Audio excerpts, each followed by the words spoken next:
Sizlərə həmçinin tövsiyəm, qəlbinizi saflaşdırın. Ürəyinizi saflaşdırın. Kin, həsəd, paxıllıqdan uzaq durun. Kimsəyə həsəd, paxıllıq etməyin. Və bilin ki, kimə Allah nəyi veribsə,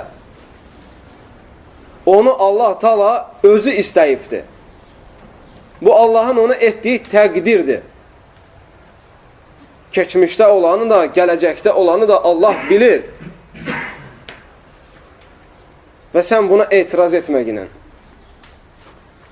Paxıllıq, möhtərəm qardaşlar, həsədkarlıq elə bir çirkin işdir ki, nəinki bir həsəd edən müsəlman həsədkarlıqda kifayətlənə? Xeyr. Həsədkar oldunsa, birincisi qəza və qədərə qarşı çıxmış olursan. Allaha qarşı çıxmış olursan. Allahı ədalətində ittiham etmiş olursan. Sanki Allah payları düz bölməyib. İkincisi, bu həsəd, paxıllıq səni iftiraya salacaq. Üçüncüsü, yalan danışacaqsan. Dördüncüsü, nəmmamlıq edib insanların arasını vuracaqsan. Ona görə həsəd etməklə. Və özünü təmizə çıxardaraq, məndə həsəd yoxdur deyib, özünü aldatmaqla. Hər insanda həsəd var. Lakin onu elmlə, imanla, Allaha olan bağlantı ilə əritməmiz lazımdır. Rasulullah sallallahu aleyhi ve sellem səhih hədisdə buyurur ki, وَلَا تَحَاسَدُوا Bir-birinizə həsəd etməyin. Rasulullah sallallahu aleyhi ve sellem buyurur ki, həsəd odunu yediyi kimi insanın savablarını yeyib əritir. Həsəd etmə. Həsədkar insan ahirətdə nəinki əzaba düşər olacaq, Allah onu bağışlamasa, bu dünyada o insanın bütün işi gücü kədərdir. Əzab çəkir o adam bu dünyada. Bir təzə maşın alırsan, o gecə yata bilmir.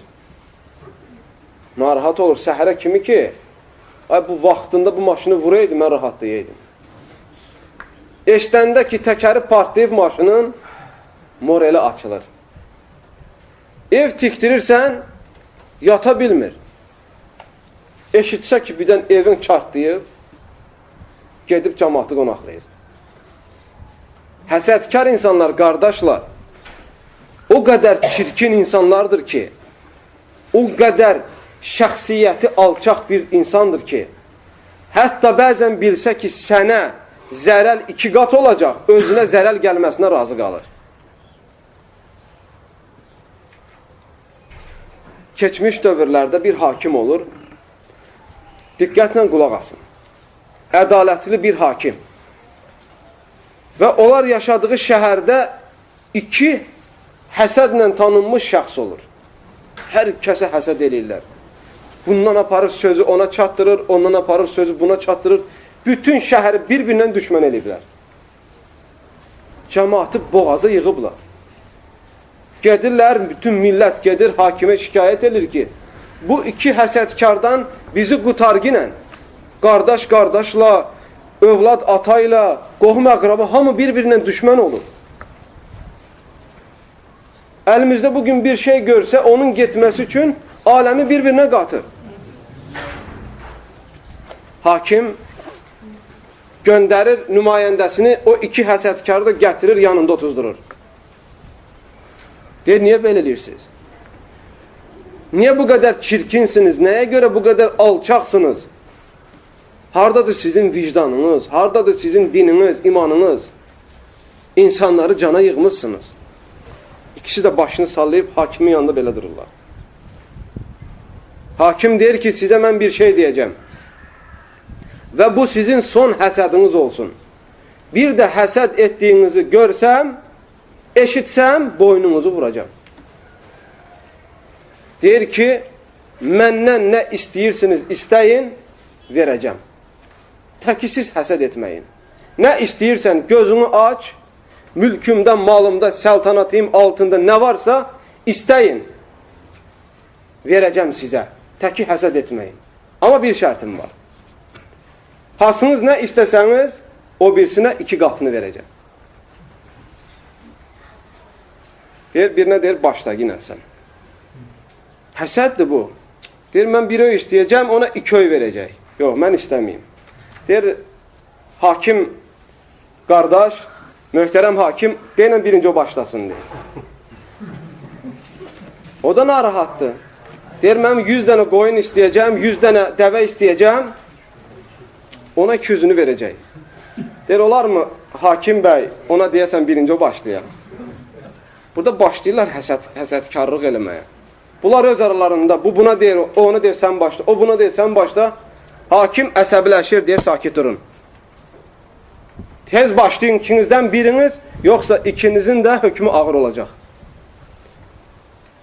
Və əlini birinə uzatır ki, sən başla. Düşünür, deyir ki, hakim bəy, sözünü tutacaqsan, deyir, bəl. Deyir, onda mənim gözlüyüm birini çıxart yine.